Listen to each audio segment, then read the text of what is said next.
NEET UG రీ exam తేదీని ప్రకటించింది national testing agency. June 21న నీట్ యూజీ పరీక్ష నిర్వహించనున్నట్లు తెలిపింది. దీనిపై ఎక్స్లో అధికారికంగా పోస్ట్ పెట్టింది ఎన్టీఏ. ఇటీవల రాజస్థాన్లో పేపర్ లీక్ ఆరోపణలతో మే 3న నిర్వహించిన నీట్ యూజీ పరీక్షను రద్దు చేసింది ఎన్టీఏ. దేశవ్యాప్తంగా 23 లక్షల మంది నీట్ పరీక్ష రాశారు. తెలంగాణలో 73,000 మంది ఎగ్జామ్ రాశారు. నీట్ పరీక్ష రద్దుతో ఆందోళన చేశారు స్టూడెంట్స్, పేరెంట్స్. దీనిపై సర్వత్రా విమర్శలొచ్చాయి. నీట్ పేపర్ లీక్ పై సిబిఐ దర్యాప్తు చేపట్టింది. దేశవ్యాప్తంగా సంస్థ పలుచోట్ల సోదాలు నిర్వహించింది. కేసును రాజస్థాన్లోనే పేపర్ లీక్ అయినట్లు గుర్తించారు. ఈ కేసులో 5గురిని అరెస్టు చేసింది సిబిఐ. అరెస్టైన వారిలో నాసిక్ కి చెందిన శుభం ఖైర్నర్, జైపూర్ కి చెందిన మంగిలాల్ బివాల్, వికాస్ బివాల్, దినేష్ బివాల్, గురుగ్రామ్ కి చెందిన యష్ యాదవ్ ఉన్నారు. మే 3న నిర్వహించిన నీట్ పరీక్షా పత్రం 4 రోజుల ముందే లీక్ అయినట్లు పోలీసులు గుర్తించారు. రైట్, నీట్ రద్దు, రీ ఎగ్జామ్ కి సంబంధించిన మరిన్ని డీటెయిల్స్ ఢిల్లీ నుంచి మదార్ అందిస్తారు. మదార్, నీట్ పేపర్ లీక్ పై విచారణకు సంబంధించిన అప్డేట్స్ ఏంటి?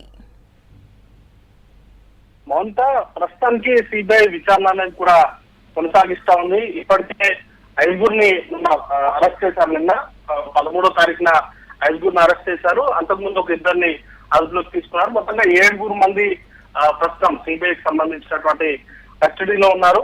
దాంట్లో జైపూర్, గుర్గావ్ అలాగే నాసిక్ కు సంబంధించినటువంటి వ్యక్తుల్ని అదుపులోకి తీసుకొని విచారణ అనేది కూడా చేపట్టారు. మొత్తంగా శిక్ష కంటే ముందు 4 రోజుల ముందు పేపర్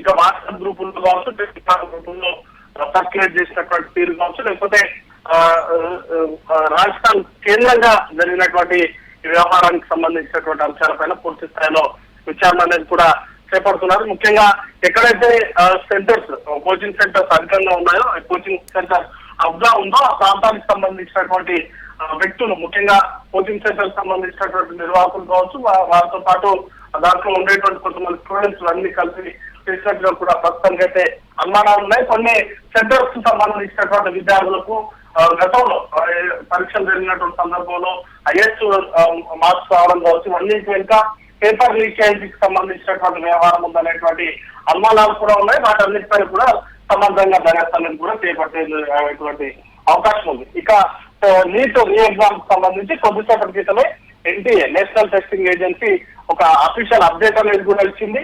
జూన్ 21వ తారీఖున సండే రోజు దీనికి సంబంధించినటువంటి రీ ఎగ్జామినేషన్ ని నిర్వహించబోతున్నట్టుగా ప్రకటించారు. మరి కాసేపట్లోనే కేంద్ర మంత్రి, విద్యాశాఖకు సంబంధించిన ఎడ్యుకేషన్ మినిస్టర్ ధర్మేంద్ర ప్రసాద్ కూడా వారి నివాసంలో సంబంధించినటువంటి వ్యవహారాలపై ఇప్పటి వరకు నీట్ పరీక్ష రద్దయిన తర్వాత నుంచి పెద్ద ఎత్తున విమర్శలు అనేది కూడా వస్తున్నాయి. ఒక 100 లక్షలాది మంది విద్యార్థులకు సంబంధించినటువంటి భవిష్యత్తుతో ముడిపడి ఉన్నటువంటి ఎగ్జామ్స్ సంబంధించి నిర్వహణ లోపాలపైన కావచ్చు, లేకపోతే ఎన్టీఏ వ్యవహారాల శైలిపై అనేక ఆరోపణలు వస్తుంటే సంబంధించి ముఖ్యంగా ధర్మేంద్ర ప్రధాన్ దీనిపైన